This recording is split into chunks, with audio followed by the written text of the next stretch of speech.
Hello, this is Dave Turo-Shields, and I'm coming to you from Kenosis Counseling Center here in Greenwood, Indiana. We're going to talk about depression today and the idea or the depression rule that depressed persons are antisocial. And this is an untrue statement. It's absolutely not true. Depression is very sneaky. And it has a way of moving into your life in a very gradual and progressive way. It's a very slow but persistent progression.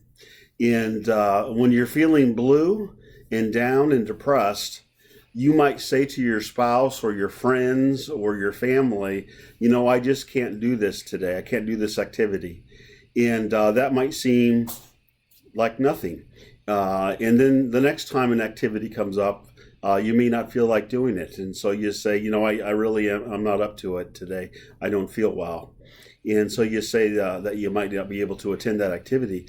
And so you start a pattern of pulling away from and pulling back from activities, which leads to a pattern of social isolation and social withdrawal.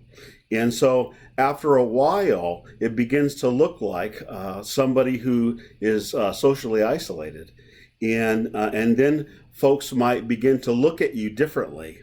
I know that in my battle with depression, that prior to that battle, I had and do now again today have a vast social network and a lot of support amongst family and friends.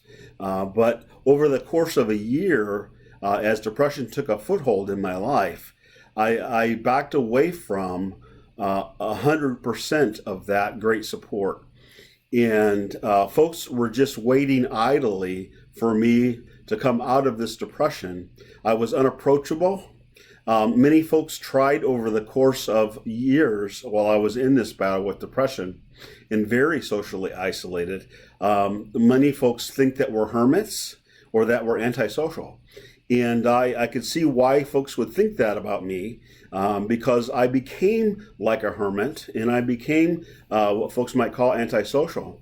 And it just really wasn't true of my nature in general, but it's the way that my life ended up while in depression.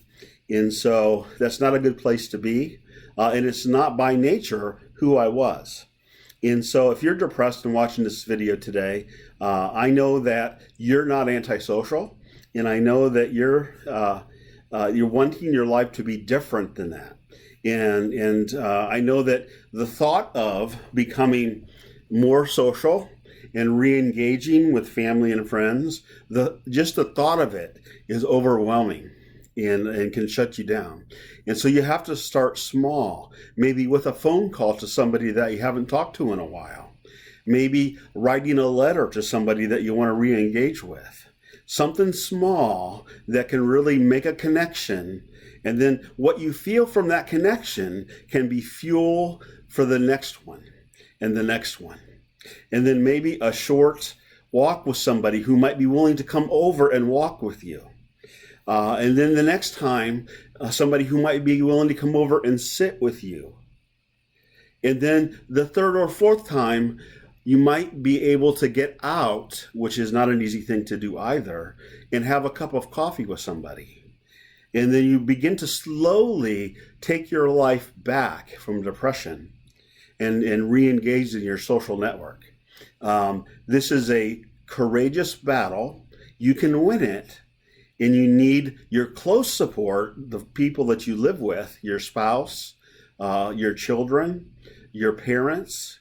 You need them in your lineup. You need them right behind you in this battle. You need them to understand that you're not antisocial. You need them to understand that you're not a hermit, and this is not the way that you want to live your life, so that they can help support you in these baby steps, which will help you ultimately claim your life back. Good luck. And Kenosis Counseling Center is here for you. We don't just do live counseling in our offices, but we do phone counseling and email consults as well. So we're here for you. And I know it's a true battle, and I know that recovery is possible as well. God bless.